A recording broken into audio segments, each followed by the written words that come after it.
Hello mga kadonatics, ito ba ang klaseng tao na ipapa-impeach nyo? Tingnan nyo, grabe, dinudumog ng taong bayan. Pati pa yung mga foreigners mga kadonatics, yung mga local sa Qatar, nakikidumog na din. Panoorin nyo ng mabuti. Mahal ng mga tao, tapos ipa-impeach nyo lang. There is no cure definitely for jealousy mga kadonatics. Grabe talaga ang mga namumuno ngayon. Gustong gusto kasi nila mga kadonatics na mawala talaga si Sara sa kanilang imahe. Kasi mga kadonatics, nakakatak yung atensyon ng taong bayan patungo kay Inday Sara Duterte. Ngayon yung mga bungok na leader mga kadonatics are asking for attention kasi wala nang pumapansin sa kanila. Kaya as much as possible, by any means, dapat mapatanggal natin to si Sara. Ganun yung mga kadonatics. Grabe. That is a grave sin. Envious. Grabe dinumog si Inday Sara Duterte. Kung hindi nyo pa nakita ang ibang anggulo, let's watch it together. Eto.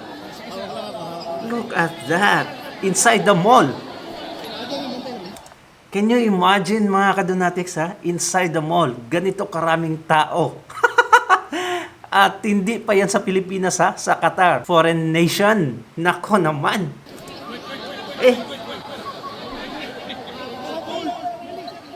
Sino ba namang hindi masuya niyan? Naglalawa yung ibang politician sa Pilipinas ngayon na, nako, bakit hindi namin makukuha ganitong atensyon? Nako. Grabe naman yan. Si Amy Marcos in tawon, Ewan ko, sa limpusa itong si Amy dyan, Tingnan nyo, mga siloso sa lipunan. Tingnan nyo ang taong gusto nyo ipa-impeach. Panoorin nyo.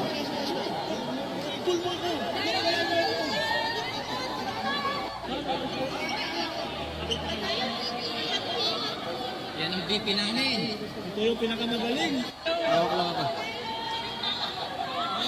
Mantakin nyo mga kadonatics. Sino? Aside kay Tatay Digong, si Inday Sara lang nakakuha ng ganyang karisma. Kaya itong mga kugmok na itong mga kupal na sa silos mga kadonatics, walang magawa. Naglalaway talaga parang mga rabid dogs. Nadamay tuloy sa kasikatan itong si Amy Marcos. Nadamay.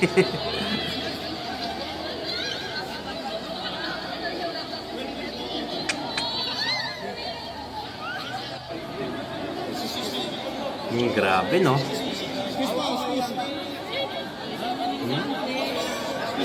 Damn. Look at that. Grabe talaga, Daig pa yung local celebrities. Mahiya kayo yung nasa posisyon ngayon.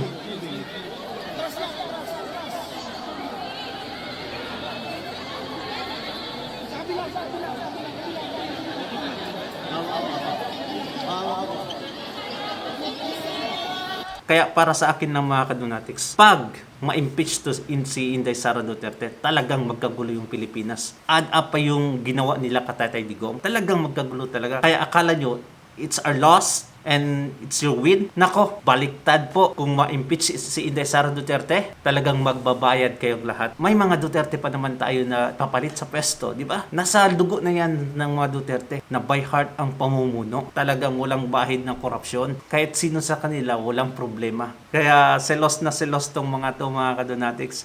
Kahit sino pang ibangga nila kay Pulong or Duterte, hindi yan mananalo kasi ang taong bayan na ang nagsasalita.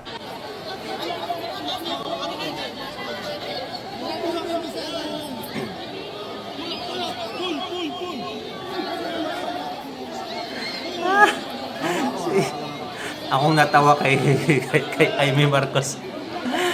Nadamay sa kasikatan, nahila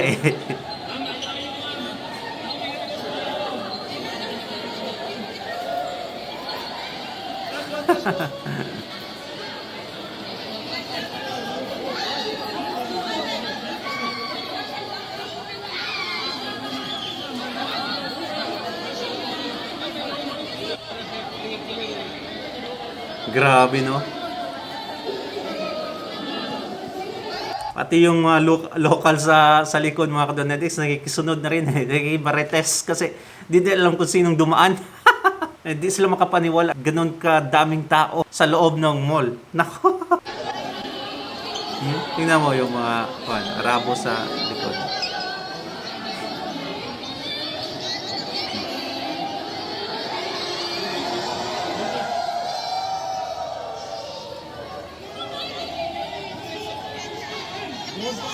BP, may sahin sa mga kababayan natin. BP, may sahin. Salamat po. Soy! Ito niya, BP. Nako, naiwan si Amy Marcos. Ay, nako. Diba? Ang ganda lang panoorin, mga kadonatics, no, na ang Vice President natin na pilit nilang nilalaglag, ha? Sinusuportaan ng taong bayan. Sa latest survey kasi, mga kadonatics, ang laki pa rin. 46% yung mga taong nakasuporta kay Inday Sara. But I don't think, mga kadonatics, na 46% lang yan. Kasi si Tatay Digong nakakuha ng 63% habang si Bongbong Marcos 26%. Nako, pa-negative na talaga, mga kadonatics. For sure, mas mataas pang nakuha ni Inday Sara Duterte. Maybe ka-level up lang ni Tatay Digong. Kaya once again, silos na itong mga kumag na politiko, mga kadonatics. Hindi nila alam kung anong gagawin dito. Especially kung makikita nilang mga ganitong bagay. Sasakit yung puso nila, mga kadonatics. It burns like a fire.